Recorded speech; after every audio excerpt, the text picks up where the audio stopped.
Dalam kesibukan hidup sehari-hari, kita sering menjalani hidup tanpa sempat bertanya, untuk apa sebenarnya saya hidup? Kita mengejar banyak hal yang terlihat penting, keberhasilan, kenyamanan, pengakuan, namun tetap saja hati bisa merasa kosong. Filipi 1 ayat 21 memberikan jawaban yang sangat sederhana ketika ia berkata, "Karena bagiku hidup adalah Kristus dan mati adalah keuntungan." Kalimat ini pendek, tetapi kalau dipikir-pikir, kalimat ini memiliki makna yang sangat dalam. Ayat tersebut bukanlah kalimat yang lahir dari hidup yang nyaman dan menyenangkan. Saat itu Paulus menulis kalimat ini bukan saat hidupnya stabil menurut ukuran yang seringkali kita idam-idamkan. Karena pada saat itu, Paulus sedang dipenjara. Masa depannya saat itu benar-benar tidak jelas. Masihkah ada kesempatan untuk bebas? Rasul Paulus pun tidak mengetahuinya. Tetapi justru di momen ini, dengan tegas ia berani berkata, "Hidupku adalah Kristus dan mati adalah keuntungan." Bagi Paulus, hidup bukan lagi tentang dirinya sendiri. Selama ia masih hidup, hidup dipakainya untuk Kristus, untuk melayani, memberitakan Injil, dan memuliakan Tuhan. Seringkali kita memaknai hidup dari apa yang kita capai, pekerjaan, keluarga, pelayanan, atau pengakuan orang lain. Ketika semua itu berjalan baik, hidup terasa berarti. Tetapi ketika satu persatu hilang, kita mulai mempertanyakan nilai hidup kita. Firman Tuhan hari ini mengingatkan bahwa makna hidup sejati tidak bergantung pada keadaan, melainkan pada relasi kita dengan Kristus.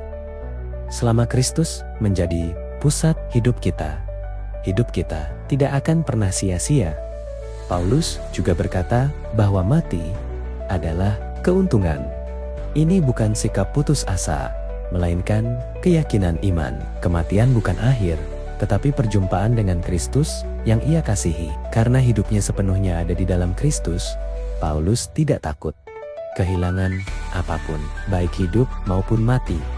Semuanya ada di dalam rencana Tuhan. Saudaraku, renungan ini mengajak kita untuk bertanya dengan jujur.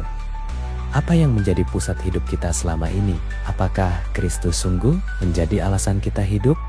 Ataukah ia hanya tambahan atau bagian kecil dari hidup kita? Sebab ketika Kristuslah yang menjadi pusat, maka cara kita memandang hidup akan berubah.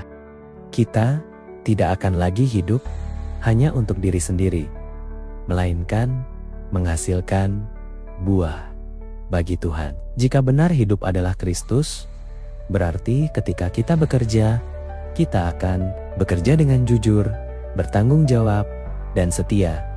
Meskipun tidak selalu diperhatikan atau dihargai. Kita tidak lagi bekerja hanya untuk gaji, tetapi sebagai bentuk ibadah kepada Tuhan. Jika benar hidup adalah Kristus, berarti kita memilih untuk mengasihi, mengampuni, dan bersabar sekalipun itu tidak mudah.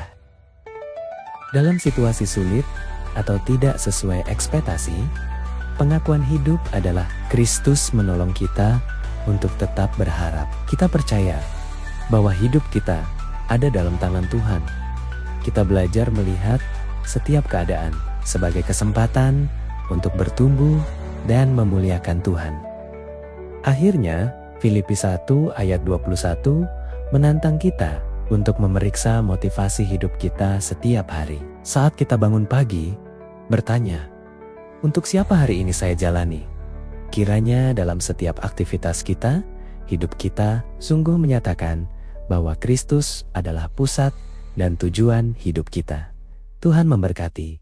Amin.